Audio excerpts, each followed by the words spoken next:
জুলাই গণঅভ্যুত্থানের সময় সংগঠিত মানবতাবিরোধী অপরাধের ঘটনায় করা মামলায় ক্ষমতাচ্যুত প্রধানমন্ত্রী শেখ হাসিনা ও সাবেক স্বরাষ্ট্রমন্ত্রী আসাদুজ্জামান খান কামালের মৃত্যুদণ্ড দেওয়া হয়েছে।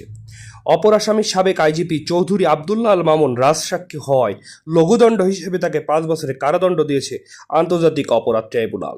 সোমবার 3:45টার দিকে আন্তর্জাতিক অপরাধ ট্রাইব্যুনাল 1-এর বিচারপতি মোহাম্মদ গোলাম মর্তুজা মজুমদারের নেতৃত্বাধীন 3 সদস্যের ট্রাইব্যুনাল এ রায় ঘোষণা করেন।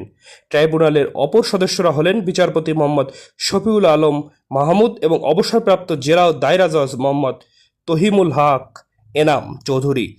এর আগে বেলা 12টা 34 মিনিটে রায় পড়া শুরু হয়। ট্রাইব্যুনালের পক্ষ থেকে বলা হয়, শেখ হাসিনার বিরুদ্ধে 3টি অভিযোগ প্রমাণিত হয়েছে। প্রথম অভিযোগে আমৃত্যু কারাদণ্ড ও দ্বিতীয় অভিযোগে মৃত্যুদণ্ড দিয়েছে আন্তর্জাতিক অপরাধ ট্রাইব্যুনাল।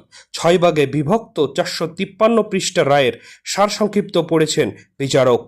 দুপুর 12টা 34 মিনিটে রায় পড়া শুরু হয়। 2:45 পর্যন্ত রায় সারসংক্ষিপ্ত পড়েন বিচারকগণ। পরে রায় ঘোষণা করেন। রায় আদালত বলেছে, শেখ হাসিনা মানবতা বিরোধী অপরাধ করেছেন।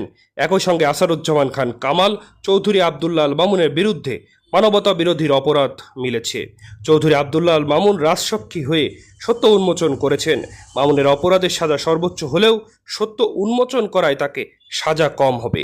গণহত্যার দায়ে সরকারের সর্বোচ্চ পদধারী ব্যক্তির বিরুদ্ধে আন্তর্জাতিক অপরাধ ট্রাইব্যুনালে বাংলাদেশের ইতিহাসে এটি প্রথম বিচারের রায়।